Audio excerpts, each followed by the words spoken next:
I became an amputee almost 3 years ago. I had a lung infection and I was in a coma for 4 weeks. During that time, I developed deep vein thrombosis, so they had to take the leg. I woke up and only had one leg when I woke up. I don't remember ever being upset about losing the leg because there was a sense of knowing that it was either my leg or my life, and that's what it was. I've got children, so of course as a mother I'd want to stay for them.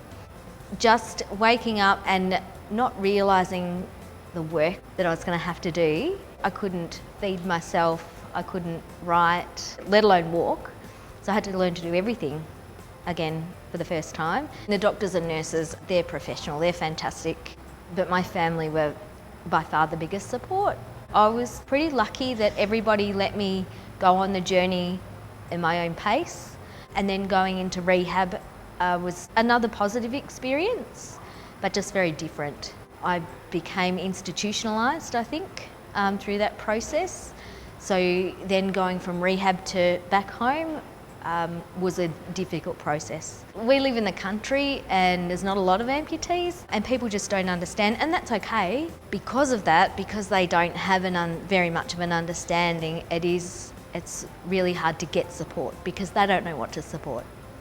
I told the physio that I'd join the gym and he said, well, you don't need me anymore. Counselling didn't work.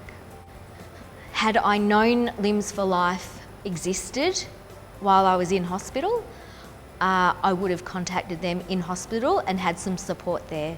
Just to have someone, another amputee come in and say, hey, how you going? I'm here, here's my number, have a chat. Something as simple as that would have probably helped a lot. So now 3 years later, I'm here.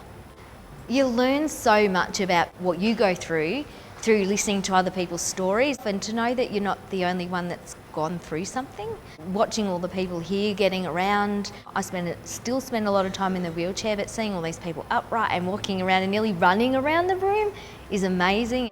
Talking to the providers as well, getting a lot of information. We can only go forward. Trust yourself. You know your body more than anyone else. You know in yourself what you need, what you're capable of, what you're ready for. You could have professionals saying you're ready to do this, you're ready to do that, but mentally you might not be ready to do this or do that.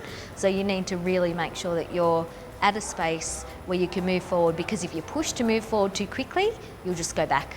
Life changes in every aspect, especially relationships. You will lose friends, but in saying that, you will gain better friends. You'll gain a lot more people in your life and your community that you never knew existed. Don't be afraid to ask people for help, because people in your community will want to help. Professional support, if you can't find it in the space where you're at, absolutely look for it in Limbs for Life. I get sent the Amped Up newsletter. They've got peer support if that's required, and conferences like this. I've been here for half a day and I've learnt more in half a day than I think I have in 3 years.